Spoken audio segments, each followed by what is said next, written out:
Buenos días, Reina. Buenos días, buenos días. Y hoy en el espacio de educación empezamos con la pre-valeriana.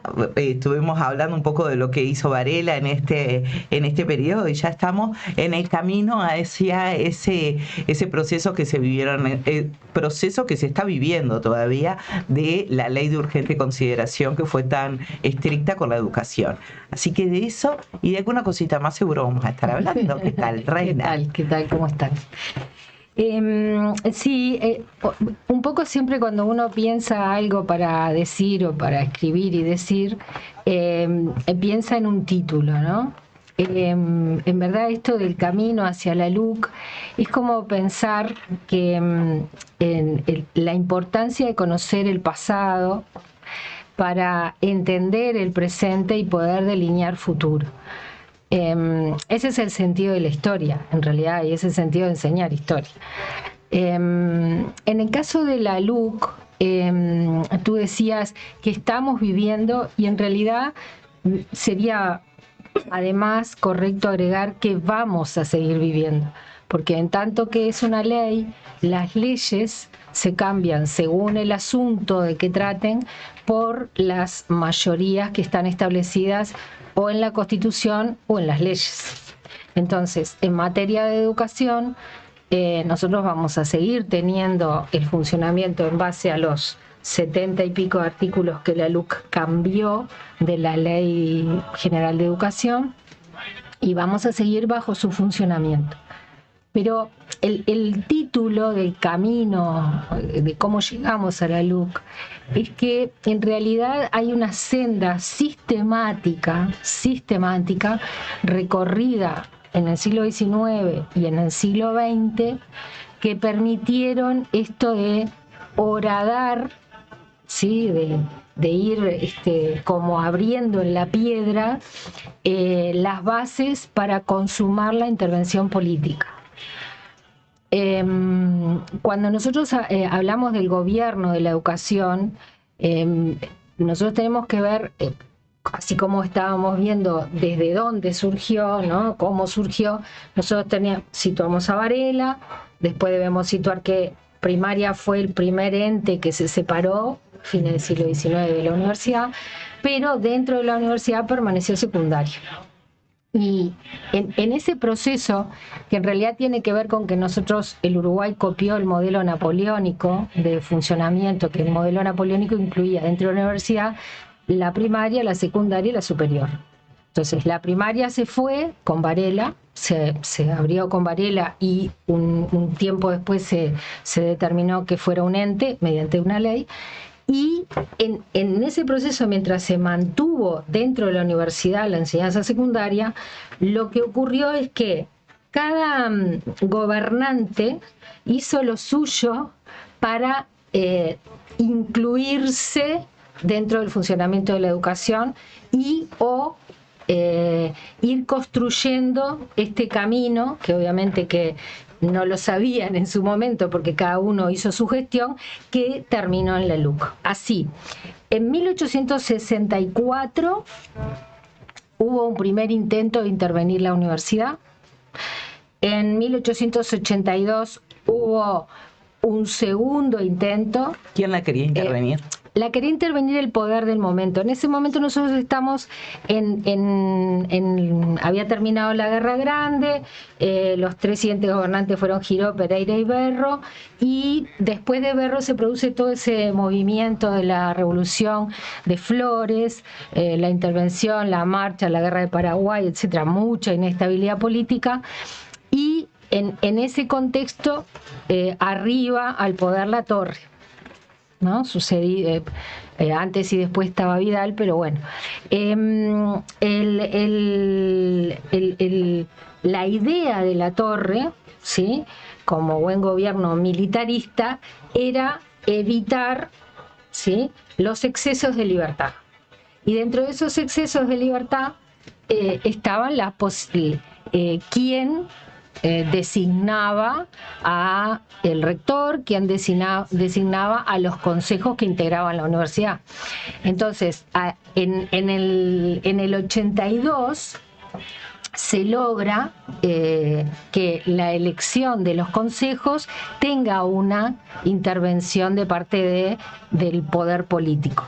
En 1884 la intervino Santos. Santos intervino, la universidad destituyó a todas las autoridades, sacó a todo el mundo para afuera. Y ese proceso que uno dice que en realidad son unos pocos años, ¿no? Pues son 20 años. ¿no? Son tampoco. 20 años, pero en la historia sí son pocos años, ¿no? En la historia corta no, pero en la historia de la humanidad, en la historia del país sí.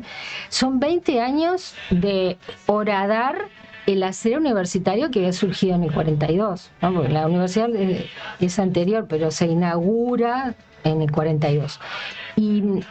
Este gobierno autoritario logra aprobar lo que se llamó la segunda ley orgánica del 14 de julio de 1885, y a partir de ahí el decano es nombrado por el Poder Ejecutivo. Entonces, cuando hablamos de decanos, hablamos, por ejemplo, del decano de secundaria. Como secundaria estaba dentro de la universidad, el decano de secundaria era nombrado por el Poder Ejecutivo.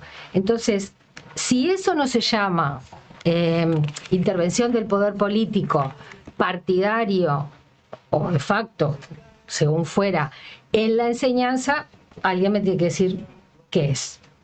¿Ah? Porque si la cabeza va a ser designada por el Poder Ejecutivo, naturalmente el que está en el Poder Ejecutivo es quien ejerce la mayoría, ¿no? Ejerce el poder mediante la representación de las mayorías y, en definitiva, coarta la libertad de quienes integran esa institución. Eso es el siglo XIX, a grosso modo, ¿no? En 1918, nosotros, el Uruguay, tuvo una nueva constitución. Esa nueva constitución tuvo en el artículo 100 la disposición de que la enseñanza iba a ser gobernada por consejos, ¿sí? Ese artículo de la Constitución nunca se reguló, pero sí, nunca se reguló en la Constitución del 18, pero sí en la del 34. En la Constitución del 34, ya estamos hablando del periodo terrista, ¿no? Que primero fue democrático, después dictatorial. En la Constitución del 34 sí queda establecido que los entes autónomos van a ser conformados entre 3 y 5 miembros, según mandate la ley, con designación del Poder Ejecutivo en acuerdo de Consejo de Ministros y con la venia del Senado. ¿Sí? ¿Qué es lo que sucede hoy? Todos hemos escuchado en este tiempo que el gobierno electo está designando a quienes van a integrar los órganos de la enseñanza, de los entes de enseñanza, de la enseñanza pública obligatoria, y que está conformando los equipos, pero todos sabemos que esos 3 consejeros políticos, ¿sí?, según la LUC, tienen que ir a venia del Senado, ¿no? Con venia del Senado, después el Poder Ejecutivo los designa en el marco de un Consejo de Ministros. Reina, esto vuelve a ser, lo que propone ahora la LUC es de 1934, estamos hablando algo paralelo a... En realidad la LUC profundizó el proceso que se había iniciado con aquellas intervenciones y que se organizó en la Constitución del 34. ¿Por qué lo profundizó? Bueno, porque en el 34, en realidad en la ley de 1935, que es la que separa secundaria de la universidad, se dispone que hay 6 consejeros y un director general. ¿Ah? Los 6 consejeros son electos, son honorarios y electos. Pero el director general, ¿sí?, tiene que ser una persona propuesta por este consejo y designada por el Poder Ejecutivo con venia de las cámaras, porque tenían que cumplir la Constitución. ¿Ah? Entonces, ahí vemos la misma lógica del siglo XIX intervenir. ¿Quién designa? El Poder Ejecutivo. ¿Ah? No estoy hablando de la universidad. ¿Ah? La universidad es la única que logró mantenerse y consolidar después en el 58 con la reforma, que se eligen todos sus consejos y los consejos eligen su codicen, digamos. O sea, no hay intervención política partidaria. pero lo que es primaria, secundaria y después lo que se llama UTU, sí tiene esta intervención. Entonces, en el 35, lo que logra Terra con la aprobación de la ley 9523 del 11 de diciembre de 1935 es que se consolide que si no hay venia del Senado y no hay designación del Poder Ejecutivo, no hay director general. Y efectivamente, uno dice, nunca van a hacer eso porque no vas a dejar a Céfalo un órgano de enseñanza. Bueno, en realidad en el 68 ocurrió eso, exactamente eso. En el 68... situemos, ¿no? Convulsión, crisis económica, Gestido electo presidente en el 67 muere en diciembre, asume Pacheco, ¿no? O sea, el gobierno de Pacheco Areco, el Pachecato, como dicen algunos historiadores. En ese contexto, desde el 36 hasta el 68, lo que se estiló es que los miembros del Consejo eran electos y el que tenía más votos de la lista más votada de esos electos por los docentes, los docentes de secundaria, el que tenía más votos se constituía en el director a presentarle al Poder Ejecutivo para que el Ejecutivo pidiera la venia del Senado. Y eso recayó durante esos años en personas que tenían esa mayoría, y en el 68 recayó en un miembro de lo que nosotros conocemos como la Federación de Profesores de Enseñanza Secundaria, ¿no? Uno de los sindicatos. Actualmente el de mayor conformación, el de mayoría total. Cuando recae en esa persona que era de apellido Viñoles, Pacheco Areco no acepta.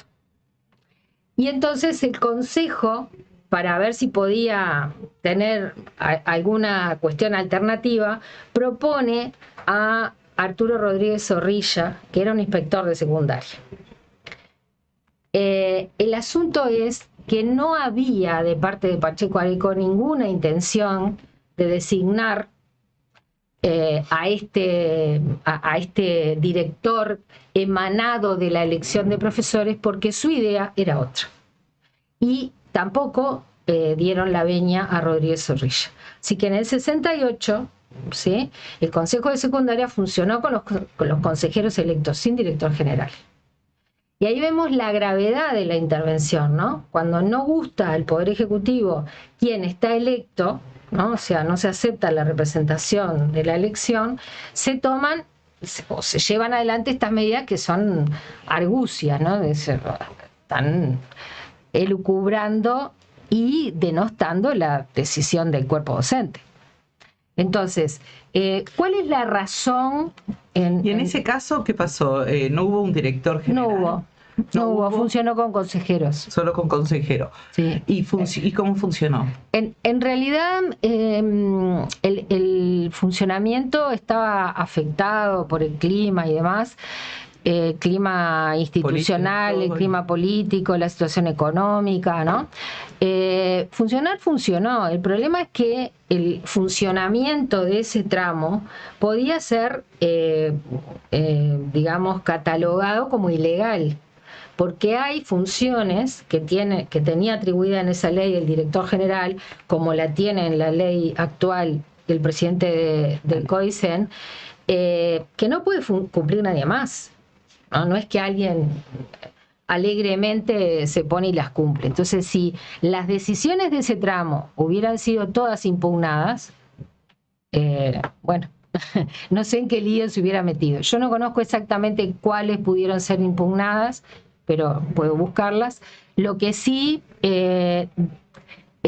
fue el golpe madre, ¿sí?, del gobierno de Pacheco Areco para intervenir el funcionamiento del gobierno de la educación.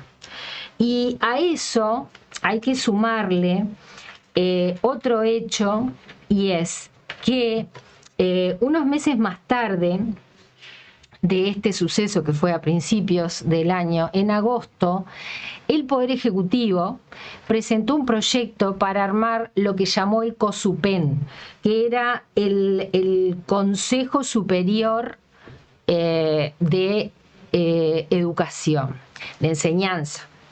Es como el antecedente del CONAE y el antecedente del actual CODICEN. Ahí va. ¿Tá?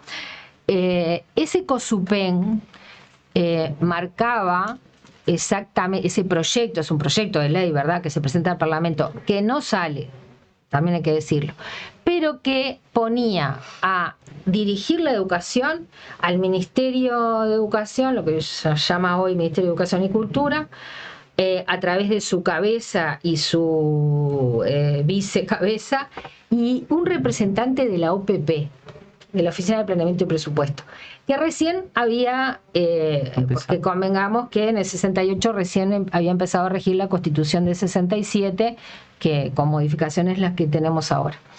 Y ese proyecto fracasa, ¿tá? Pero 2 años después, o no llegaba a 2 años porque fue en febrero del 70, o sea, hace 55 años, se decretó la intervención del Consejo de Educación Secundaria. ¿Ah? O sea, no pudieron consumar esa intervención política directamente a través del ministro y el gobierno económico, y lo hicieron a través de una intervención mediante un decreto. También es de carácter inconstitucional, porque la destitución de los miembros de las autoridades de los consejos está pautada de otra manera, actualmente también está pautada de otra manera. Y este acto, digamos, del año 70, se viene a consumar aquella idea de intervención de Latorre y de Santos, ¿no?, de que las autoridades de la enseñanza las designa el Poder Ejecutivo, ¿no? Esto, además, un año después, tiene otro corolario, que es otra ley, que es la 13.971, que determina, por un lado, se designan los miembros de los 3 consejos, lo que llamamos los desconcentrados, o sea, primaria, secundaria y UTO, se designa, el Poder Ejecutivo los designa, pone 5 miembros ahí nuevos, y además crea la Comisión Coordinadora de la Enseñanza. ¿Era ilegal hacer esto? No era ilegal crear la Comisión Coordinadora de la Enseñanza, porque es la novedad de la Constitución del 67. La Constitución del 67 es la primera que trae la disposición de crear la Comisión Coordinadora de la Enseñanza. Esa Comisión Coordinadora es la intervención política del ministro de Cultura en educación, porque le da competencias en la educación, y la educación estaba regida por entes. Secundaria era un ente, primaria era un ente, la UTU era un ente, ¿no?, un ente autónomo. Cuando yo hablo de esto, lo que estoy diciendo es, ¿por qué es el camino hacia la LUC? Bueno, porque la LUC ha determinado que es el ministro, en acuerdo con los 3 consejeros políticos designados por el Poder Ejecutivo, quien define el plan educativo quinquenal. Entonces, aquella idea del COSUPEN no se concretó, pero se concretó intervención mediante la idea de una Comisión Coordinadora de la Enseñanza, nada más y nada menos que con respaldo constitucional. Varias preguntitas antes. Cuando era inconstitucional algunos de los temas que comentaste, ¿hay un castigo? ¿Hay algo o no pasa nada si es inconstitucional? En realidad hubiera pasado si algunos de los que tenían competencia para reclamar lo hubieran hecho, pero no lo hicieron. ¿Por qué? Porque estaban en connivencia con esas autoridades, ¿no? Había toda una base política que es la que produce la Constitución, ¿no? Recordemos que la Constitución se plebiscita. Hubo 3 propuestas y ganó esta, la famosa reforma naranja, que es la que contiene este artículo. Entonces, hay una connivencia política, hay una connivencia de personas que aceptan llevar adelante el poder, desarrollar el poder en estos organismos, porque está de acuerdo con esto. No obstante ello, sucedió que los consejeros que designados por esta ley 13.971 finalmente decidieron armar un nuevo proyecto de gobierno, y ese nuevo proyecto de gobierno volvía a incluir a los docentes, ¿no? Como que los consejeros se les fueron del trillo, digamos. Igualmente fracasaron con total éxito, porque el ministro del gobierno que inicia en el 72 con Bordaberry era Julio María Sanguinetti, el ministro de Educación, y él durante todo el año 72 se ocupó de la redacción del nuevo proyecto de ley para organizar la educación, que terminó siendo en el 73 la ley 14.101, que es la que trajo la organización del ente CONAE con los desconcentrados de primaria, secundaria y UTU.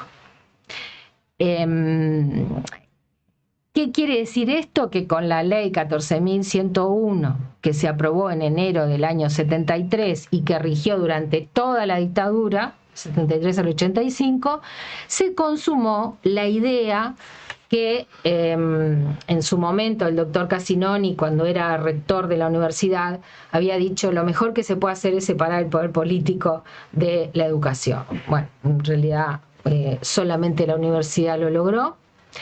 La Constitución quedó firme, tanto en el 52 como en el 67, pero no así el resto de los entes que se dedican a la educación obligatoria.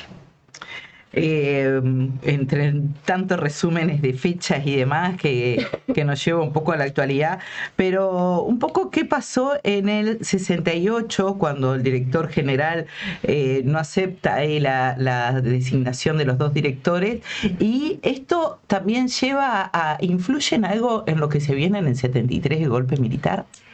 En realidad lo que sucedió es que Rodríguez Zorrilla, que fue el propuesto alterno por el Consejo, entendió que como era inconstitucional que se lo citara para darle la venia, y ahora voy a hacer una precisión con esto, no concurrió al Senado cuando fue citado en la comisión. Entonces la comisión lo que hizo fue, como lo declaró ausente, negó la venia. Acá hay alguna precisión que hay que hacer.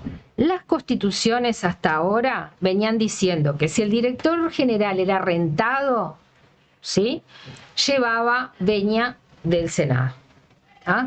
La Constitución del 67 ya no lo dice. ¿Ah? No dice si el director fuera rentado, no dice en esos términos eso. Dice que las autoridades elegirán de acuerdo a la ley electa, ¿ah?, por X tercio, los tercios de las cámaras, ¿ah?, de las dos cámaras. Entonces ahí se abre una disquisición sobre la que armar una pregunta. ¿Y cuál es esa disquisición? No dice la Constitución que el director rentado tiene que recibir venia, pero sí dice la Constitución que se regirá por la ley que exista aprobada. ¿Ah? La ley que existía para el año 67 era la del 35. Claro. ¿Ah? Y la del 35 sí decía que el director general llevaba venia de las cámaras. Entonces, esas dos bibliotecas que siempre existen, ¿no?, y que hay que conjugar en realidad, porque si la ley lo dice, ¿ah?, y la Constitución lo habilita, ¿no?, en realidad lo que se torna inconstitucional no es que no lo diga la Constitución, sino el procedimiento que está previsto para designar o destituir, ¿no? Entonces, lo que sí pasa, como yo decía, el rector Casinoni y un montón de consejeros habían hecho todo un análisis de los proyectos de ley para la reforma del 51, y después la reforma del 67, en pro de que la universidad mantuviera la autonomía, y lo que se hace acá es cortar toda la autonomía. ¿Ah? En el 35, con la ley de separación de secundaria, la autonomía ya se había cortado porque el director general tenía que llevar veña del legislativo y ser promulgado por el ejecutivo. Además, el ministro de Instrucción Pública y el rector podían ir a las sesiones del Consejo cuando quisieran, no tenían voto, pero sí tenían voz. Eso sí, no es una intervención que es, por más que la universidad tenía autonomía, pero ¿y el ministro? El ministro ir a las sesiones en cualquier momento. Y además porque se determinaba que el estatuto docente, ¿sí?, era aprobado por el Consejo, pero tenía que pasar mediante el ministro de Educación, ahora de Educación y Cultura, en aquel momento de Instrucción Pública, para ser aprobado en las cámaras. A ese extremo hoy no llegamos. El estatuto se configura adentro de la propia administración con un procedimiento que está prescrito en el propio estatuto. Pero ¿esto qué quiere decir? Quiere decir que cuando hablamos de autonomía, que es lo que la LUC terminó de cercenar, hablamos de que la autonomía tiene 4 patas, ¿no? La autonomía es de gobierno, en el sentido de que elige su propio gobierno. No es así. En este momento vamos a hacer una disquisición que en el CODICEN hay 2 consejeros electos por el profesorado y la LUC cercenó que hubiera un consejero electo en los desconcentrados. ¿Tá?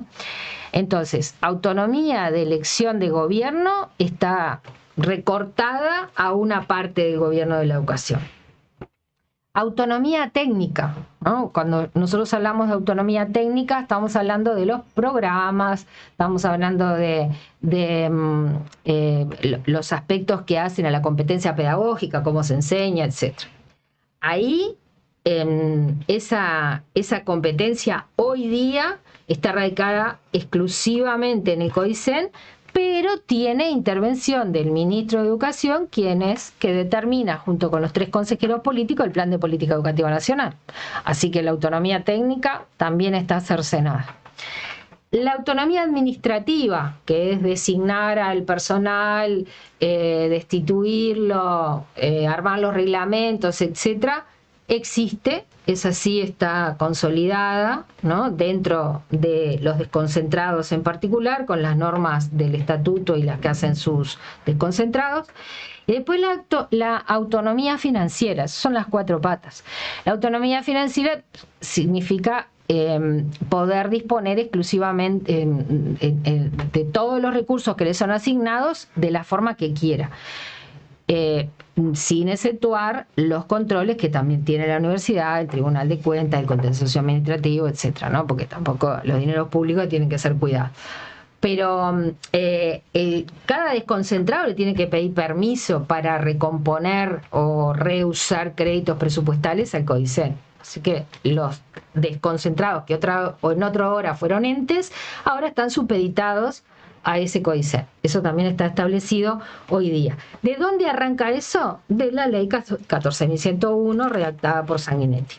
Lo que es curioso es que Sanguinetti redactó esa ley, después no fue ministro en el momento que se aprobó, porque tenía otras funciones dentro del gobierno, pero fue el primer presidente de la salida de la democracia y bajo su égida se cambió la ley de educación, ¿no?, de la dictadura a la 15.739, que fue una ley que se llamó, digamos, como que iba a ser, digamos, de corta duración, y finalmente duró entre el 85 y el 2009, de corta duración no tuvo nada.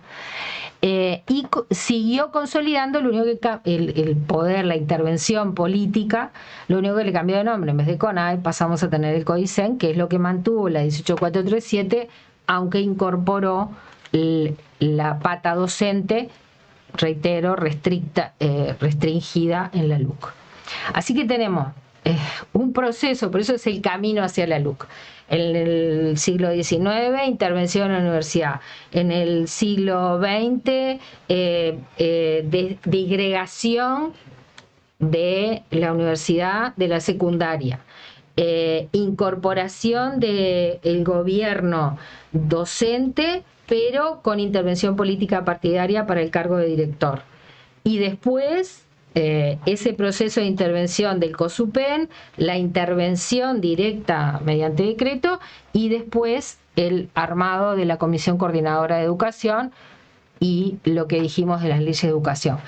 Es como un siglo para preparar el cercenamiento de la autonomía. Por eso es que cuando escuchamos los reclamos que se hacen de parte de los cuerpos docentes, se habla de recuperar la autonomía y de recuperar el cogobierno. ¿Por qué se habla de recuperar? Bueno, porque alguna vez, estando dentro de la universidad, se tuvo, a pesar de que, como dije, ya se logró con el gobierno militar que el decano fuera designado por el Ejecutivo, pero se tuvo porque había una representación docente, había una elección docente, entonces se habla de eso. Ahora, ¿y cómo se va a hacer? Ahora no, digamos, no debiera desconocer ni un nuevo Congreso de Educación que trabajara estos temas, no debiera desconocer en ese proceso del Congreso de Educación la convocatoria a la sociedad civil, ¿no? a los componentes del cuerpo docente, de los funcionarios y de las familias, porque la participación hoy día debiera ser mucho más amplia en materia de sociedad civil, ¿no?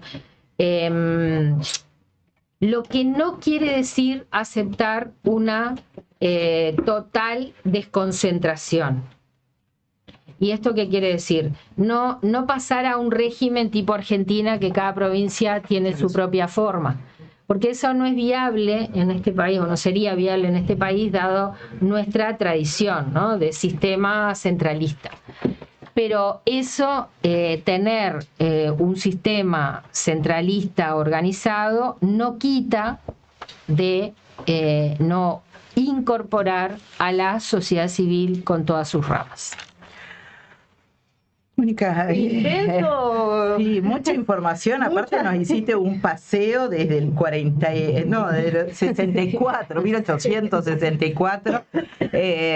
La verdad que es buenísimo porque empezamos como a entender un poquito de lo que es la educación. Quizás seguramente algún día te volvamos a preguntar, ¿pero qué era lo que había pasado en aquel momento? ¿Por qué se separa? ¿Por qué es?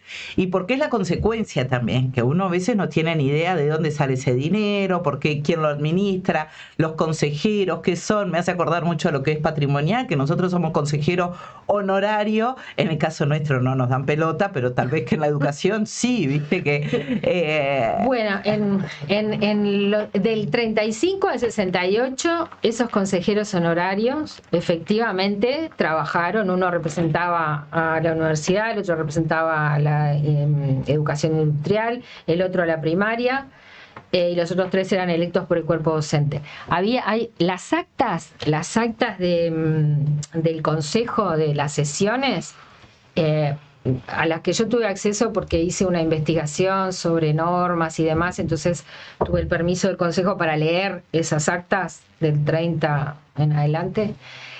Son un verdadero dossier de manejo de la gestión, porque están las intervenciones de cada consejero diciendo, bueno, tenemos este problema, recibí esta información, vino la otra, yo voy a informar esto, quiero decir que en el liceo cuánto, que el director cuánto. O sea, hay todo un trabajo que no se hacía en media hora, porque son extensísimas las actas. O sea que el trabajo realmente de parte de los delegados docentes se hizo. Una cuestión que capaz que es como anecdótica es que en todos esos años, del 35 al 68, el director general tenía la obligación de dar una clase. Era rentado, decía la ley, 500 pesos era la renta, pero tenía la obligación de dar una clase. Uno se pregunta Eso hoy no está permitido. Uno se pregunta, ¿qué pasaría hoy con un director general yendo a un liceo a dar una clase? Es una pregunta abierta y que habría que pensar. Yo quería un poco también traer a colación de esto que este proceso de intervención no es más que un proceso de restricción de la libertad, ¿no? La libertad es uno de los derechos básicos, ¿no? Está dentro de los derechos civiles y políticos. Y uno se pregunta, no existe, más allá de que deba existir una reglamentación del cómo, pero no existe una vocación política de restricción de la libertad del cuerpo docente en todo este camino. La respuesta es que sí, ¿no? Porque lo hemos visto, Sí. lo hemos descrito.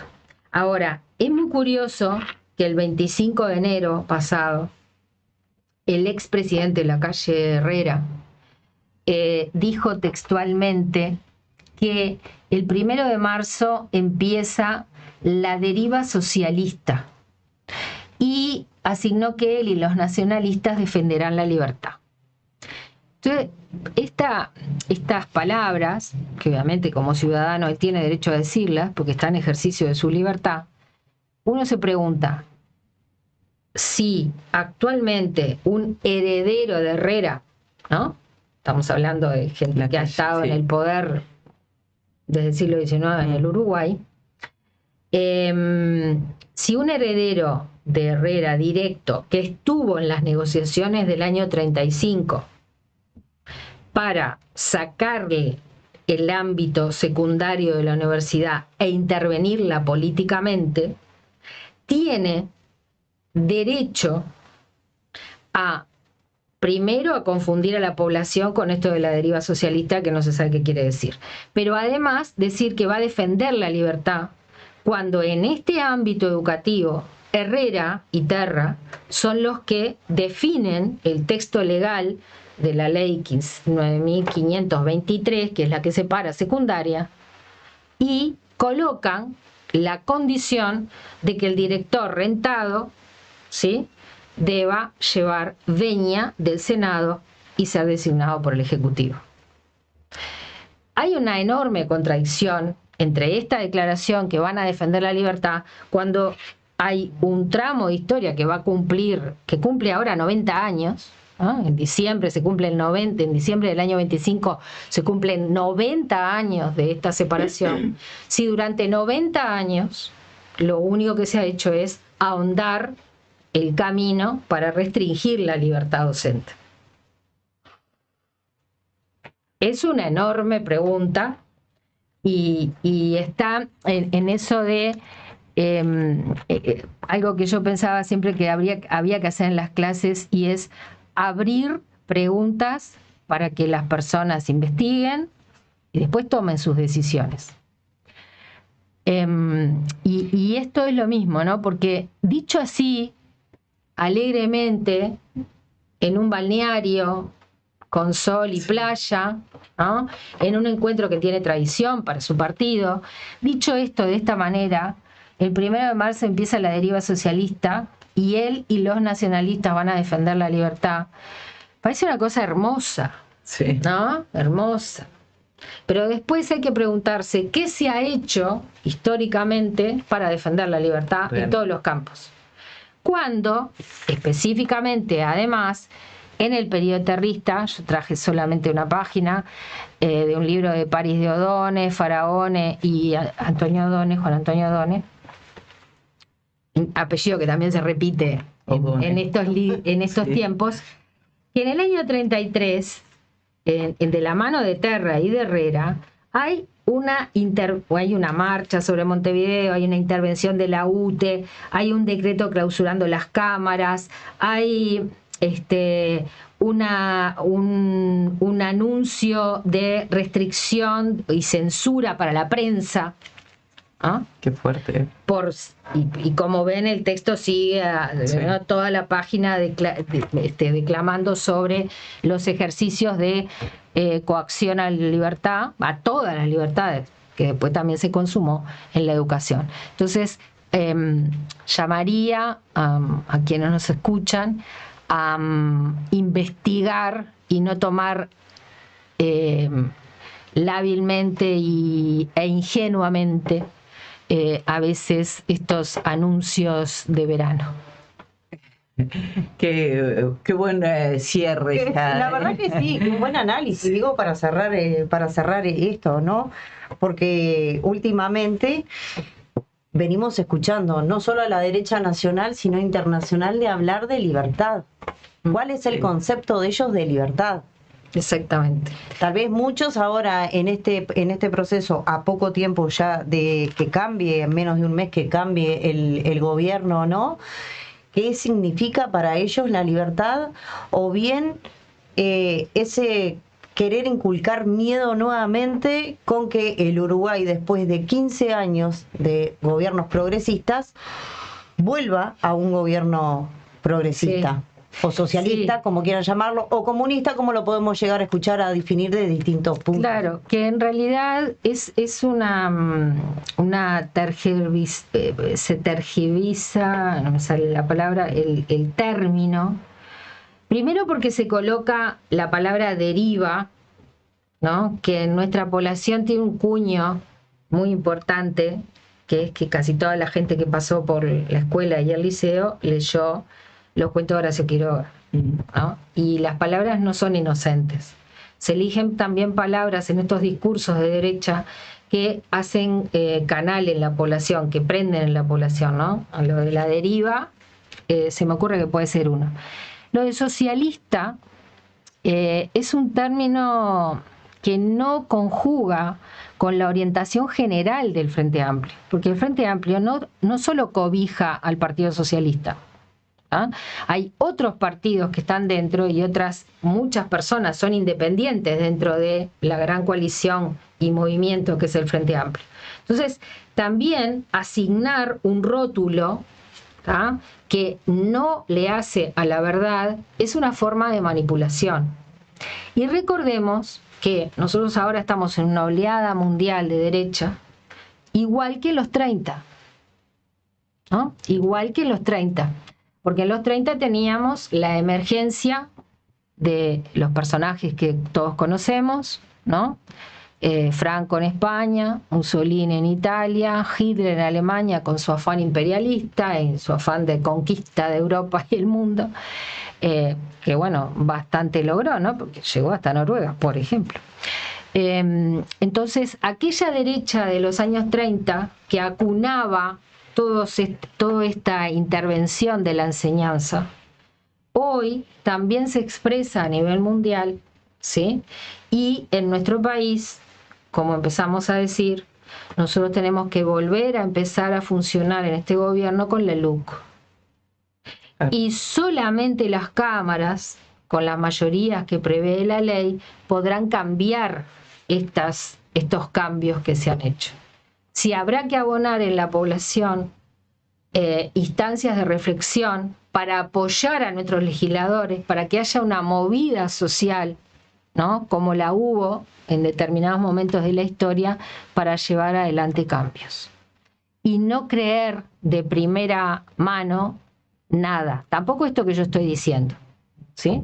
Lo que sí yo puedo es documentar, ¿no?, textos, autores, donde se puede ir a buscar la información. Decía París de O'Donnell, Faraone, Juan Antonio O'Donnell, Petty Muñoz, los estudios de comisión permanente de lo que hoy se llama la Asamblea Técnico Docente, que era la Asamblea Nacional de Profesores, con toda su documentación, de la que traje alguna nada más, y otros autores. Es decir, para creer, ¿sí?, hay que documentarse. Hay que leer. Reina Torres, la verdad que uno queda maravillado. Pasaron muchísimos minutos y veníamos como escuchando un hermoso cuento que es, por suerte, nuestra educación entre los subis y bajes que ha habido, pero un poco nos lleva a entender un poquito la historia de la educación, que es la idea de este periodo, de este proceso que tenemos aquí en la radio, y bueno, y por qué estamos donde estamos, por qué es la ley de urgente consideración, por qué no se puede cambiar la educación apenas llegue el 1 de marzo. Poquito a poco vamos a ir introduciéndonos en este mundo nuevo, casi. Totalmente, al menos para mí totalmente nuevo, muy apasionante, porque es muy interesante, ¿no? Escuchar cómo se han ido formando, ¿no? Todo este tipo de cosas. Y voy a recalcar de nuevo el concepto de la libertad, que mucho lo hemos venido escuchando en este último tiempo, ¿no? Una de las últimas declaraciones fueron la de Luis Lacalle Herrera, ¿no? Hace unos días atrás escuchábamos a Milei, también ultraderechista, hace referencia a la libertad y cómo usan este concepto la derecha, no solo en nuestro país, sino internacionalmente. Reina, más que agradecida por tu sabiduría y por tu tiempo y por tu información, y bueno, nos volvemos a encontrar el próximo lunes. Nos volvemos a encontrar, vamos a seguir trabajando sobre estos elementos que marcamos hoy a través de la opinión de sus protagonistas, y avanzar un poquito más con alguna más, profundizando la explicación de la LUC.